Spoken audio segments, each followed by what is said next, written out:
Salve, quaderno 10, paragrafo 44. Il filosofo democratico. Poi continua Gramsci, introduzione allo studio della filosofia. Sono diversi paragrafi dedicati all'introduzione allo studio della filosofia. Probabilmente aveva in progetto di scrivere qualcosa di più organico su questo argomento che per lui era molto importante. A noi oggi interessa in particolare questo spunto. Ogni rapporto di egemonia è necessariamente un rapporto pedagogico e si verifica non solo nell'interno di una nazione, tra le diverse forze che la compongono, ma nell'intero campo internazionale e mondiale, tra complessi di civiltà nazionali e continentali.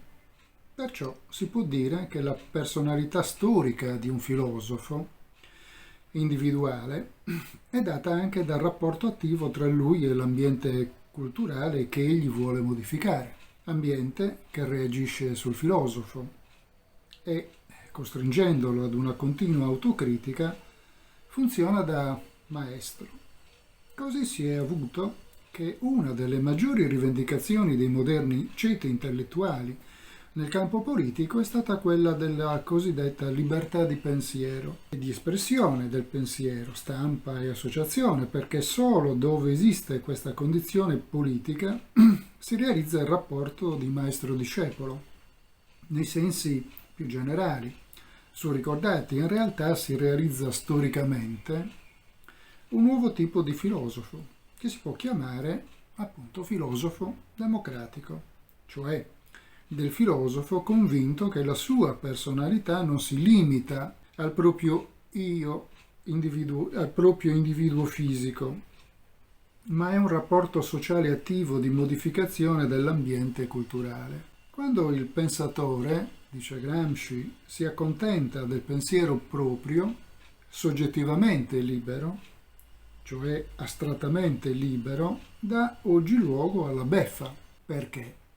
Perché, dice Gramsci, l'unità di scienza e vita è appunto una unità attiva in cui solo si realizza la libertà di pensiero.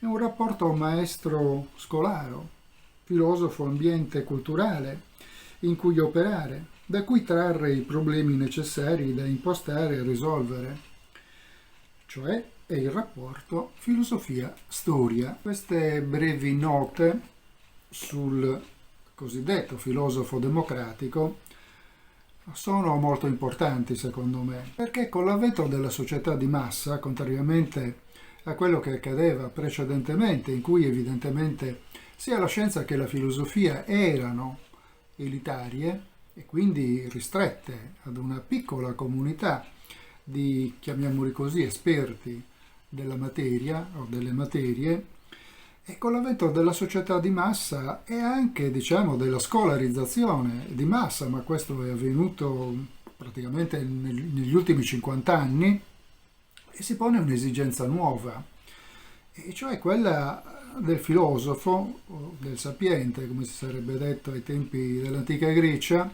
che non può vedere se stesso in un'ottica solipsistica, perlomeno in un'ottica per cui i filosofi parlano tra di loro, cioè tra esperti del mestiere, escludendo chi è al di fuori di questa cerchia di eletti. Un po' il filosofo sulla torre d'Avorio, o lo stesso discorso può valere anche per lo scienziato, che rafforzano questo ruolo astratto nella prospettiva gramsciana, anche servendosi di un linguaggio tecnico per un verso, criptico per un altro, perché appunto per addetti ai lavori, e quando si usa un linguaggio tecnico o eccessivamente tecnico e soprattutto criptico, è chiaro che c'è una volontà più o meno conscia di escludere la maggioranza della popolazione, il che ovviamente è un'operazione antidemocratica,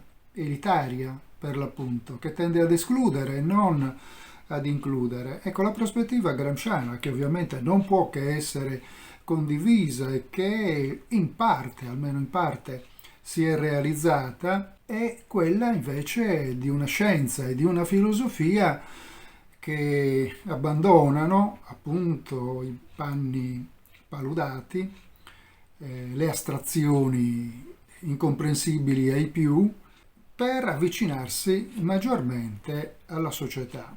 Ecco, in realtà possiamo reinterpretare l'impostazione gramsciana come quella dei rapporti che scienza e filosofia dovrebbero intrattenere con la società di riferimento e che dovrebbero essere di integrazione dialettica, nel senso che la scienza e la filosofia pongono problemi e cercano anche di risolverli, ma all'interno di un contesto sociale che consente per l'appunto lo svolgimento di queste attività, di queste operazioni culturali. Ecco perché Gramsci rivendica la necessità della libertà di pensiero, ma anche della libertà di associazione, di stampa. Anche i filosofi, gli scienziati hanno le loro organizzazioni, le loro società di riferimento. Esiste una società filosofica italiana, per esempio, ma esiste anche una società dei fisici italiani, c'è un'associazione per i matematici, per i biologi e così via. Quindi la necessità di organizzarsi anche all'interno delle singole discipline in maniera democratica è una spinta ulteriore a far sì che questo rapporto fra scienza, filosofia e società diventi sempre più integrato, perché solo in questo modo e attraverso un controllo democratico del lavoro, più che degli scienziati e dei filosofi che lavorano sì in un campo astratto, diciamo così, di fisica teorica o di filosofia teoretica, quindi certamente l'astrazione svolge un ruolo molto importante, ma mi riferisco soprattutto al passaggio dalla teoria alla pratica, quindi alla tecnologia. Bene, questo passaggio deve avere un controllo democratico. La società deve essere coinvolta, la politica deve essere coinvolta e per questo naturalmente, Gramsci lo dice in altri contesti, ma sempre all'interno delle note presenti nei quaderni, occorre appunto una democratizzazione della scienza e della filosofia. Occorre anche una divulgazione attenta, di alto livello della scienza e della filosofia.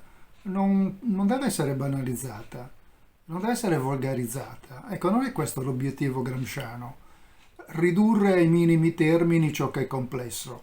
Si tratta invece di rendere comprensibile, più semplice, non semplicistico, ciò che effettivamente di per sé è complesso, il pensiero filosofico e il pensiero scientifico, ma non è un'operazione impossibile, anzi tutt'altro, è assolutamente necessaria, proprio perché scienza e filosofia debbono svilupparsi all'interno di una società democratica. Grazie.